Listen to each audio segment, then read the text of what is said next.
Assalamualaikum warahmatullahi wabarakatuh. Teman-teman sekalian, sahabat-sahabat sekalian yang saya banggakan dimanapun Anda berada. Sebuah video yang cukup menarik sekali dan mungkin ini akan lebih mengejutkan jika disimak ya oleh para klan Ba'alwi.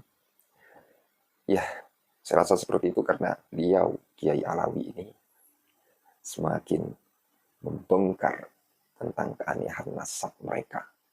Nasab para habaib yang katanya nyambung kepada duriyah Nabi oleh Kiai Alawi dibongkar dan beliau menyampaikan sebuah argumentasi yang cukup mengejutkan dan tentu ini sangat penting perlu untuk kita dengarkan bersama. Oke, biar tidak panjang lebar seperti biasa ya kita simak ya bagaimana videonya, kita lihat selengkapnya ya. Ya, kita intro terlebih dahulu.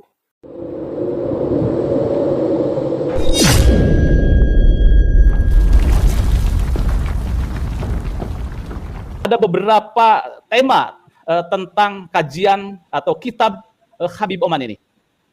Perspektif Anda terhadap kitab ini seperti apa? Terutama konten-konten tentang bahwa Ahmad bin Isa adalah hijrah ke Yaman. Kepada para pemirsa di mana saja, semoga tetap diberikan kesehatan, keselamatan, diberikan kemakmuran dunia dan akhirat. Juga kepada kawan baru saya, seorang ahli hadis yang masih muda. Selamat malam. Assalamualaikum Pak Dokter. Waalaikumsalam warahmatullahi wabarakatuh, Kiai. Ya, yang ingin saya soroti, karena setelah selesai kemarin buku itu mungkin 2 hari saya istirahat, kemudian saya bikin lagi buku, syarah buku yang kemarin. 4 hari ini mungkin baru sekitar 23 halaman. Kemudian ada sebuah judul saya buatkan itu melacak nama Imam Ahmad Al-Muhajir dalam kitab hadis abad ketiga dan seterusnya. Yang ingin saya katakan begini, kan dikatakan bahwa Imam Ahmad Al-Muhajir itu kan pernah hijrah katanya kan gitu ya. Ini dalam perspektif data yang saya dapat. Beliau ini dilahirkan tahun 250 Hijriah dan wafat tahun 333 Hijriah. Ada juga yang mengatakan bahwa beliau hijrah dari Irak ke Yaman tahun 317 sampai 345 Hijriah. Berarti wafatnya di sana. Jadi berdomisili di Yaman, beliau ini sekitar 28 tahun. Apabila benar beliau dilahirkan di Irak atau daerah sekitar Irak antara tahun 250 sampai dengan 333 Hijriah, berarti beliau ini satu zaman dan berinteraksi dengan para ulama-ulama besar pada waktu itu, baik yang berada di Irak ataupun yang berada di Iran. Dan yang saya lihat, yang paling pas dengan zaman beliau adalah pada zamannya Imam At-Tabarani. Karena beliau lahir tahun 260 Hijriah dan beliau berusia 100 tahun karena wafatnya tahun 360 Hijriah. Jadi bisa dikatakan bahwa apabila benar Imam Ahmad Al-Muhajir yang lahirnya 250 Hijriah, berarti beliau senior, lebih tua 10 tahun dibandingkan dengan Imam At-Tabarani. Nah, kemudian kalau kita ambilkan sekarang pada tahun 300 Hijriah, artinya Imam Ahmad Al-Muhajir berusia 50 tahun kurang lebih. Sedangkan Imam At-Tabarani berusia 40 tahun. Ini adalah usia yang sudah cukup mapan dan pantas bagi Imam At-Tabarani untuk menjadi muridnya, Imam Ahmad Al-Muhajir. Apabila memang benar beliau ada seorang mujtahid, seorang imam, ahli hadis, dan ahli fikih. Tapi kenyataannya dalam data yang saya kumpulkan tidak seperti itu. Sekarang yang ingin saya terangkan bahwa biasanya para ulama-ulama yang hidup sejaman mereka memiliki guru yang sama. Saya akan sebutkan guru-gurunya Imam At-Tabarani.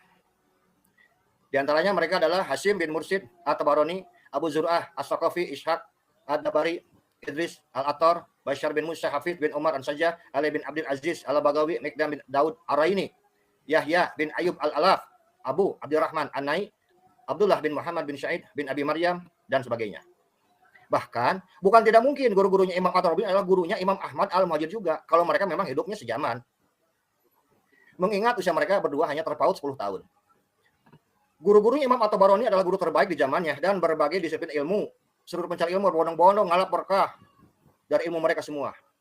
Mengingat Imam Ahmad Al-Muhajir adalah seorang imam, sunni, dan mustahid, sebagaimana yang sering dikatakan oleh kalam-kalam dari klan Bani Alwi, dapat dipastikan baik beliau atau Imam At-Tabarani sebagai sesama mustahid memiliki guru yang sama dari berbagai ilmu. Lalu apakah Imam Ahmad Al-Muhajir sebagai seorang mustahid pernah berguru kepada guru-gurunya Imam At-Tabarani? Ini jadi masalah karena tidak catatannya. Imam Ahmad Al-Muhajir sebagaimana dimasyhurkan oleh klan Ba'alwi dengan nama asli Ahmad Al-Muhajir bin Isa Ar-Rumi bin Muhammad An-Naqib dan seterusnya, yang disambungkan sampai Nabi Muhammad SAW. Untuk melacak nama seseorang, imam sunni sekaligus orang mustahid tidaklah sulit. Kita tinggal cari dengan seksama nama Ahmad Al-Muhajir bin Isa atau Ahmad bin Isa. Itu saya lacak nama beliau tersebut dalam semua kitab-kitabnya Imam At-Tabarani, baik dalam kitab Al-Mu'jam Al-Awsat, Al-Mu'jam Al-Saghir, Al-Mu'jam Al-Kabir, dalam kitab sekarang Ad-Du'a, juga dalam kitab sekarang Musnad As-Samiyin. Dan ternyata nama beliau ini yang namanya Ahmad bin Isa terdapat dalam kitab Al-Mu'jam. Contoh dalam kitab Al-Mu'jam Al-Awsat nomor hadis 311. Dikatakan di sini, hadatsana Ahmad bin Risdin qala, na Ahmad bin Isa Al-Lahmiyu qala. Ahmad bin Isa Al-Lahmiyu. Bukan sekarang Ahmad bin Isa Al-Muhajir. Satu. Kemudian masih dalam kitab Al-Mu'jam Al-Awsat nomor hadis 735, hadatsana Ahmad qala, na Muhammad bin Ismail Al-Wasit qala, na Ahmad bin Isa At-Tinisi. Ahmad bin Isa At-Tinisi artinya dia berarti asalnya dari Tinisi, daerah Tunisia.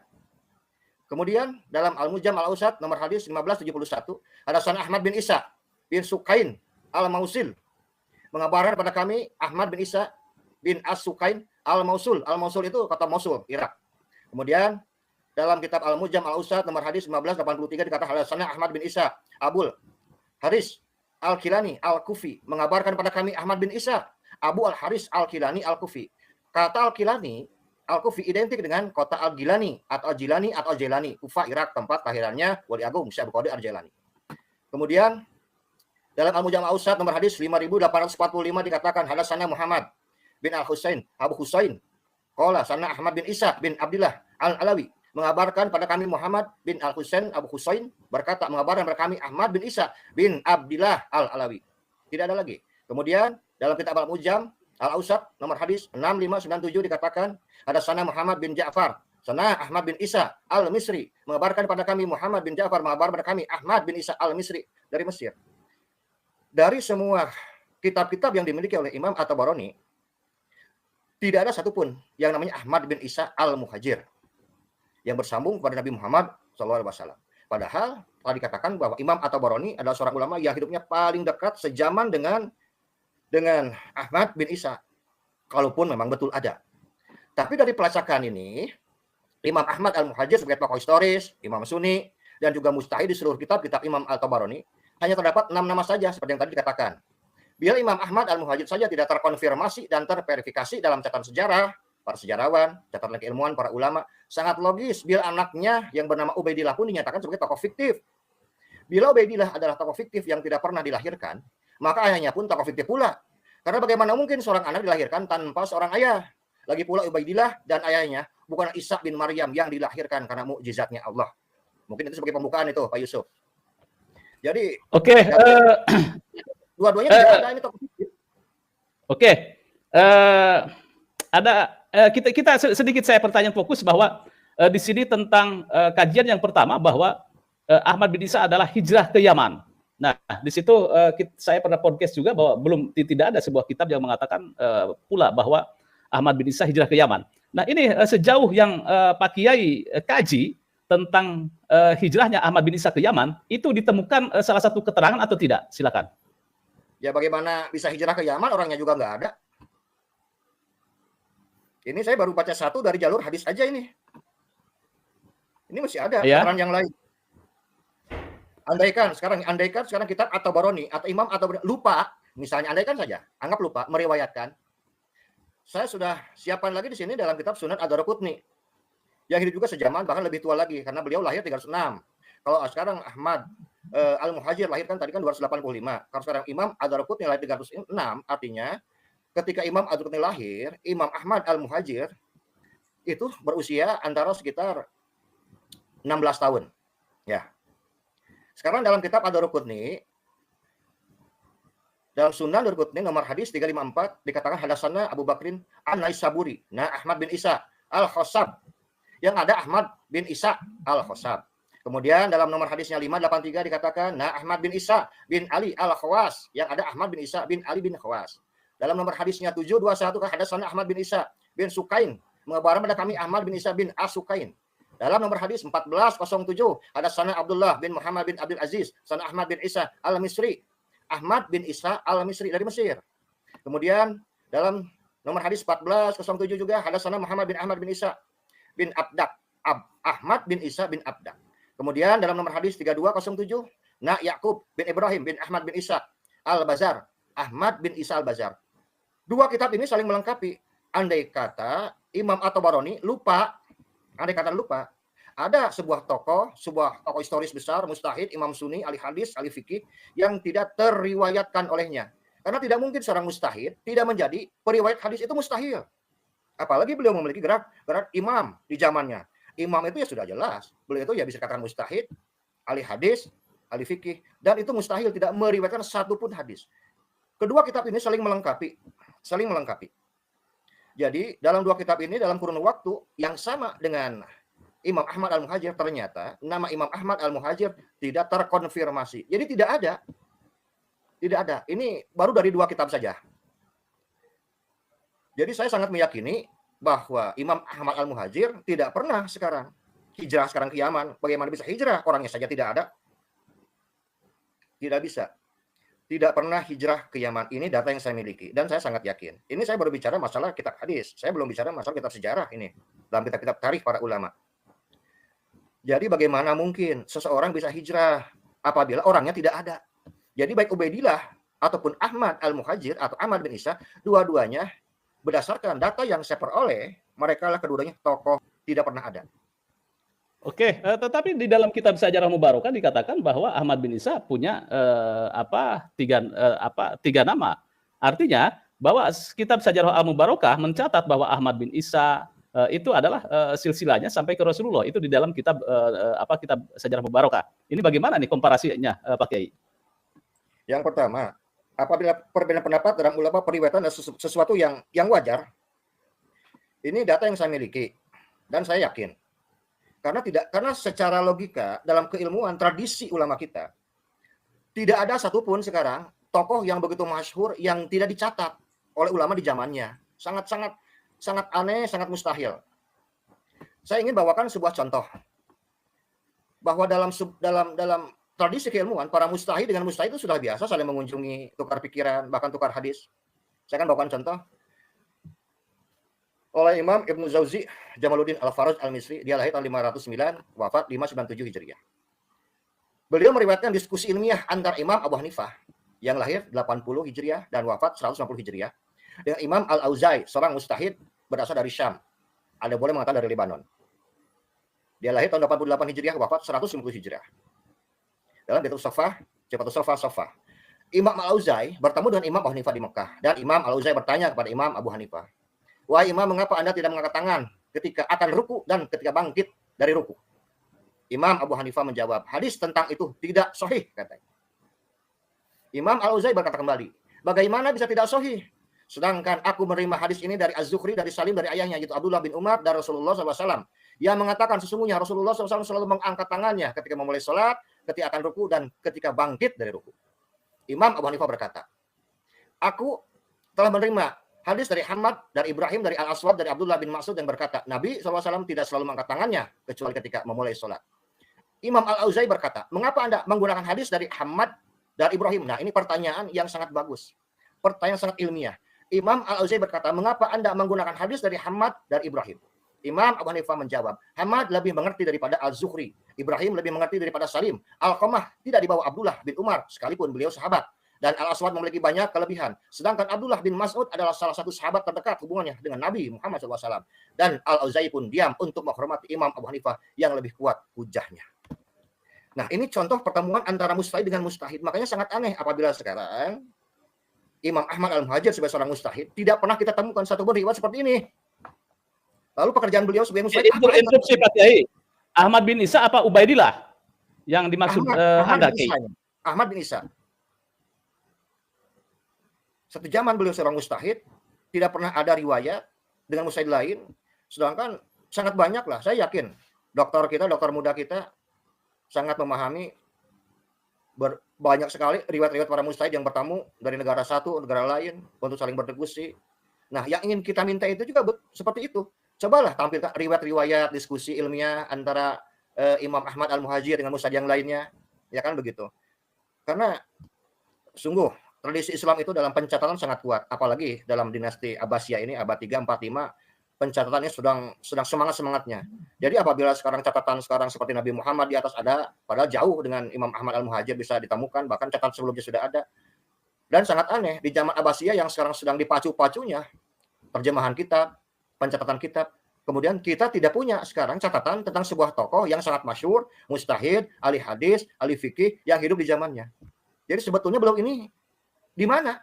Kalau kita runut dengan ilmu yang tadi, perawi hadis, ya beliau tidak ada, tidak pernah terkonfirmasi dalam kitab-kitab besar. Dan kita tahu bahwa Imam At-Tabarani, Imam Abu Hasan Ad-Darqutni, mereka itu adalah seorang mujtahid, ahli hadis, dan ahli fikih. Dan tidak mungkin kalau tidak meriwayatkan sekarang hadis-hadis yang diriwayatkan oleh orang-orang yang memang sikoh. Apalagi sekelas mustahid. Itu sangat mustahil itu Pak Yusuf. Tidak masuk akal. Oke. Jadi kurang lebih seperti itu. Sangat-sangat luar biasa sekali dari apa yang baru saja beliau sampaikan. Dan tentu ini merupakan sebuah video yang sangat penting ya untuk kita pahami, sangat penting pula untuk kita sebarluaskan. Biar mereka yang tidak tahu atas ungkapan ini, ya, atas narasi beliau ini, biar tahu ya soal keanehan nasab mereka. Apakah betul beliau Ahmad ini hijrah ke Yaman? Dan di dalam video barusan beliau membongkar, beliau mengungkapkan ya, bahwa Ahmad ini bukan Al-Muhajir. Itu beliau masih kurang lebih ya masih menyampaikan tentang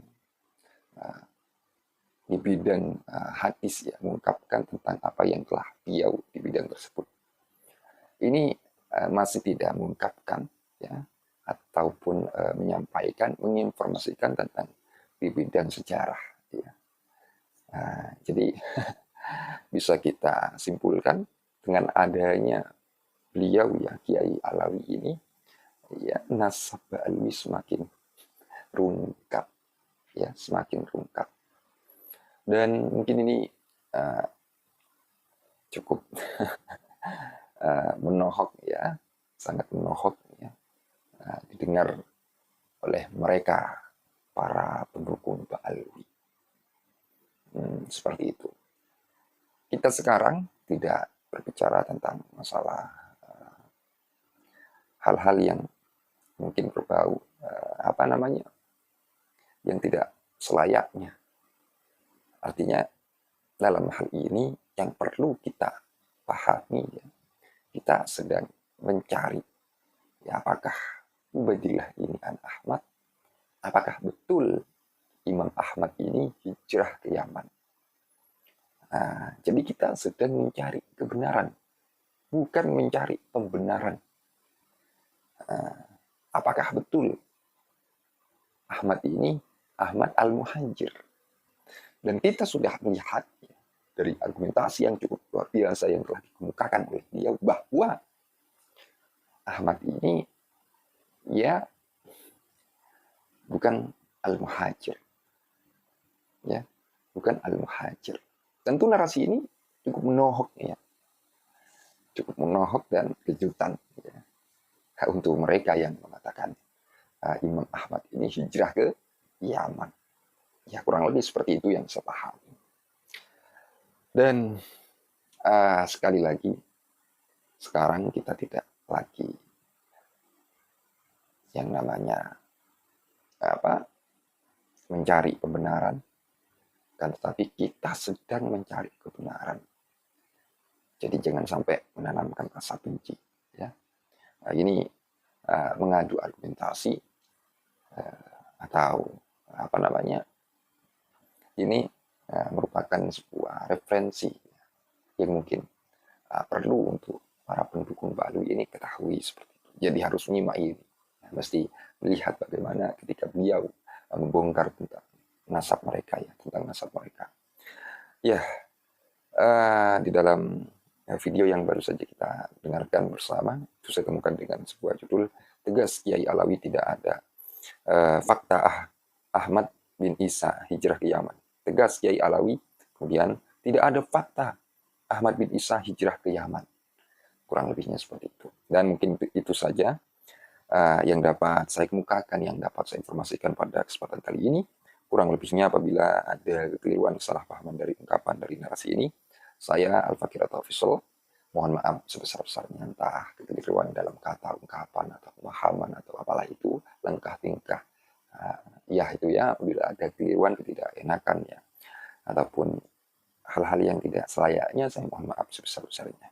Akhirul qaul, kita sekarang mencari kebenaran, bukan pembenaran. Dari saya terima kasih.